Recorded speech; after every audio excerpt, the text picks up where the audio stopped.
बड़ी खबर आ रही है, उसका रुख कर लेते हैं। आपको बताएं कि लेबनान में आईडीएफ का लड़ाई का दावा लगातार जारी है। कल 100 हिजबुल्लाह आतंकी ढेर किए गए हैं। हवाई हमलों और ग्राउंड ऑपरेशंस में 100 आतंकी ढेर करने की जानकारी मिल रही है। ग्राउंड ऑपरेशन से अब तक 9 इजरायली सैनिकों की मौत हुई है और 100 हिजबुल्लाह के आतंकियों को ढेर किया गया है।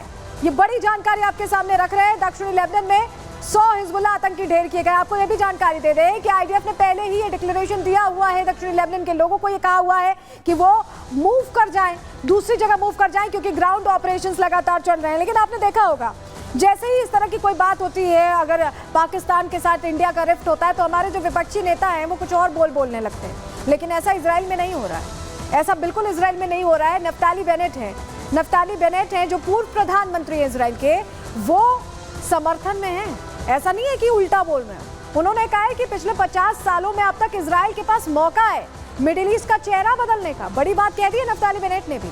ईरान का नेतृत्व जो शतरंज में माहिर हुआ करता था, उसने एक भयानक गलती कर दी है। हमारे पास वैधता है, हमारे पास साधन है, और अब जबकि हिजबुल्लाह और हमास को लकवा मार गया है और ईरान बेनकाब हो गया है, हमें इस मौके को गंवाना नहीं चाहिए। ये पूर्व प्रधानमंत्री कह रहे हैं, नफ्ताली बेनेट, उनकी तरफ से ये कहा गया है। सोचिए, बड़ी बात कही गई है। वहीं आपको बताएं कि देखिए, जब हम कह रहे हैं कि जो जंग चल रही है उसमें अमेरिका का पूरा समर्थन है, आर्म्स एम्यूनेशंस देने के अलावा आप देख रहे हैं तमाम युद्धपोत तैनात किए गए हैं। लेकिन कहाँ युद्धपोत तैनात किए हैं?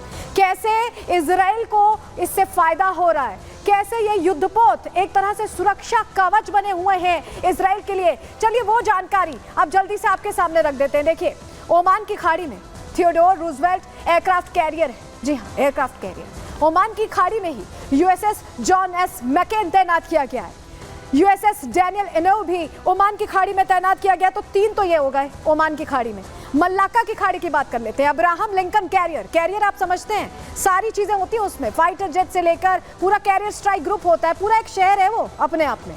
यूएसएस ऑक्सन भी मल्लाका की खाड़ी में, यूएसएस स्प्रुएंस, यूएसएस फ्रैंकी, यानी 4 तो ये हो गए। 4 यहाँ पर है मल्लाका की खाड़ी में। पूर्वी भूमध्य सागर की बात कर लेते हैं। यूएसएस वास्प यहाँ पर है, यूएसएस ओक हिल है, यूएसएस न्यूयॉर्क है। 3 ये हो गए।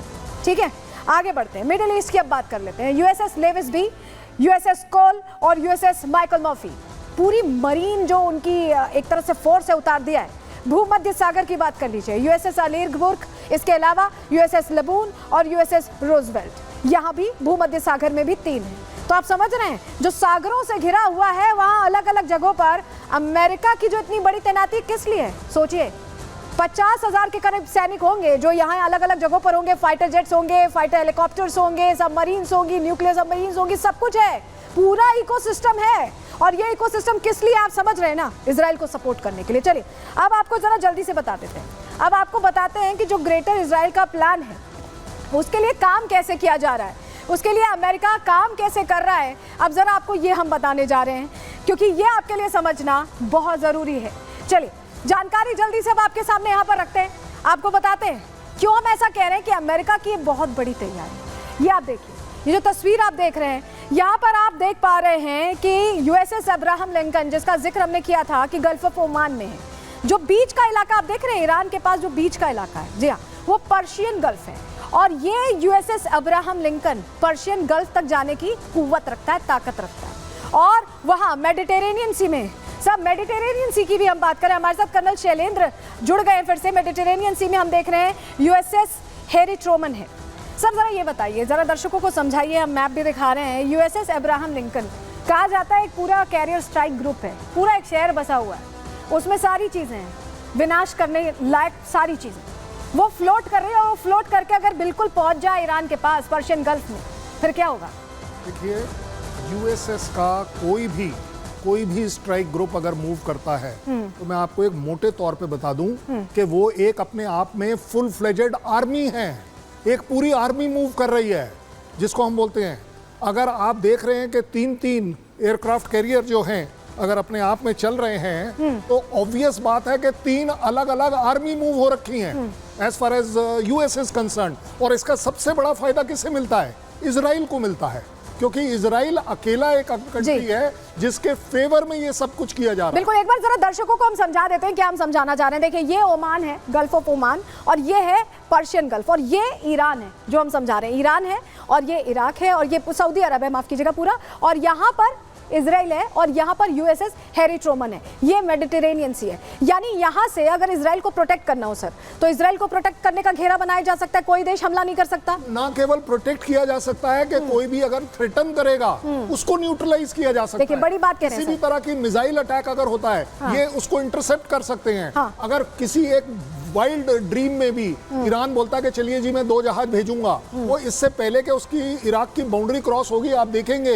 कि ये वाले जो एयरक्राफ्ट एक 100 150 एयरक्राफ्ट एक यूएसएस कैरियर के ऊपर बैठे हुए हैं, तो वो क्या कर रहे हैं, वो इसीलिए बिठाए हुए हैं कि आपको क्लैरिटी है कि इससे रिलेटेड कोई मिस एडवेंचर मत करिएगा। पहली बात, किसी भी तरह का अटैक आप चाहे हुतीज का देख लीजिए, चाहे कहीं रेड सी से देख लीजिए, वो सारे अटैक नाकाम कौन कर रहा है? इजराइल नहीं कर रहा है, वो यूएस कर रहा है। देखिए बड़ी बात कह रहे हैं सर, यूएस कर रहा है और चाहे तो यहाँ से इजराइल को प्रोटेक्ट कर सकता है और चाहे तो ये यूएसएस अब्राहम लिंकन तबाह कर सकता है। प्रोटेक्ट कर सकता है, ईरान को थ्रेटन कर सकता है। कोई भी कंट्री जो इजराइल के खिलाफ काम करती है वो उसके अगेंस्ट बिल्कुल सॉलिड एक थ्रेट के तौर पर ये यूएसएस कैरियर्स खड़े हैं। बिल्कुल, बहुत शुक्रिया कर्नल शैलेंद्र जुड़ने के लिए। और देखिए उन्होंने बड़ी बात कही है, अभी और इसको और बेहतर तरीके से कर्नल शैलेंद्र हमें समझाएंगे, लेकिन इस बीच बड़ी खबर आ रही है, पहले उसका रुख कर लेते हैं। जहां आपको बताएं कि खामनेई आज शुक्रवार के दिन जहां पहले जनाजा निकलने वाला था वहां सुपुर्दे खाक कर दिया गया और जानकारी अभी मिल रही है कि राइफल लेकर ग्रैंड मस्जिद पहुंचे आयतुल्लाह खामनेई। जी हाँ, ये बड़ी खबर आपको बता रहे, राइफल लेकर पहुंचे, ग्रैंड मस्जिद पहुंचे हैं आयतुल्लाह खामनेई। और देखिए बहुत समय बाद, पहले तो बंकर में चले गए थे, ये जानकारी मिली नसरुल्लाह की मौत के बाद, और उसके बाद अब ये जानकारी मिली कि राइफल लेकर पहुंचे। देखिए 2020 में आपको याद होगा एक बार आए थे और उसके बाद अब आए, और ये देखिए राइफल की तस्वीर दिखा रहे हैं, बगल में ये राइफल। ये मैसेज क्या है, क्या अपनी प्रोटेक्शन के लिए रखा है, क्या कोई मैसेज देने के लिए रखा है, ये सवाल बना हुआ है। ये तस्वीर आपको दिखा रहे हैं, कुछ देर पहले की तस्वीर है जब पहुंचे थे, लेकिन पहुंचे राइफल के साथ। और उन्होंने ये कहा भी, खामनेई की तरफ से ये कहा भी कि इजराइल जो है, इजराइल से हमने बदला लिया, आगे भी हम अटैक करेंगे, ये बातें तो कही गई, लेकिन हाथ में देखिए ऑटोमेटिक राइफल है। ये क्या बताने की कोशिश है या सुरक्षा करने की कोशिश है, सवाल बना हुआ है, क्योंकि अभी तक तो वो अंदर थे, अंडरग्राउंड थे अभी तक तो ऐसा लग रहा था। लेकिन आप देखिए ये तस्वीर अपने आप में बहुत बड़ी है। कर्नल शैलेंद्र हमारे साथ लगातार जुड़े हुए हैं। कर्नल शैलेंद्र सर, ये तस्वीर किस लिए है, क्या बताने के लिए कि तैयारी पूरी है, या बता रहे हैं कि मतलब हम तैयार हैं, आप अगर सोचेंगे भी तो हम ऐसा कुछ करेंगे क्या? इस तरह के फोटोग्राफ्स के 3 इंटरप्रिटेशन हो सकते हैं। पहला इंटरप्रिटेशन अगर इजराइल के पॉइंट ऑफ व्यू से किया जाए, खमेनी साहब इतना अनसिक्योर फील कर रहे हैं कि एक बिल्डिंग के अंदर जो उनकी अपनी सिक्योर बिल्डिंग होनी चाहिए थी, वहां पर भी उन्हें राइफल की जरूरत पड़ रही है, पहली बात। दूसरी बात, एक खमेनी की तरफ से मैसेज है कि अब हमारा आर्म्ड विंग और जो उनका अपना आर्म्ड रिजॉल्व है वो अपने आप में दर्शाना है, दुनिया को दिखाना है कि यस, ईरान में अभी भी ताकत है इस गन को पकड़ने की, इस गन को इस्तेमाल करने की। हालांकि अगर बड़ी प्रैक्टिकली देखा जाए, इस गन का जो रेंज है वो मेरे ख्याल से बहुत ज़्यादा होगा, तो 200 से 250 मीटर होगा। मुझे समझ नहीं आता कि कैसे वो इजराइल तक इस गोली को पहुंचा पाएंगे।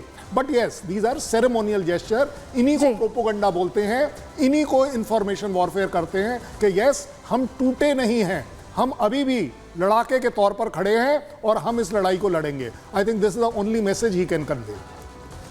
बिल्कुल, बहुत शुक्रिया कर्नल शैलेंद्र, आपने बहुत सारी चीज़ें हमें बहुत अच्छे तरीके से समझाई और बताया भी कि कैसे हमें ये समझ आ रहा है कि अमेरिका का ये पूरा प्लान ऑफ एक्शन है। 100%। बिल्कुल, बहुत शुक्रिया। तो अभी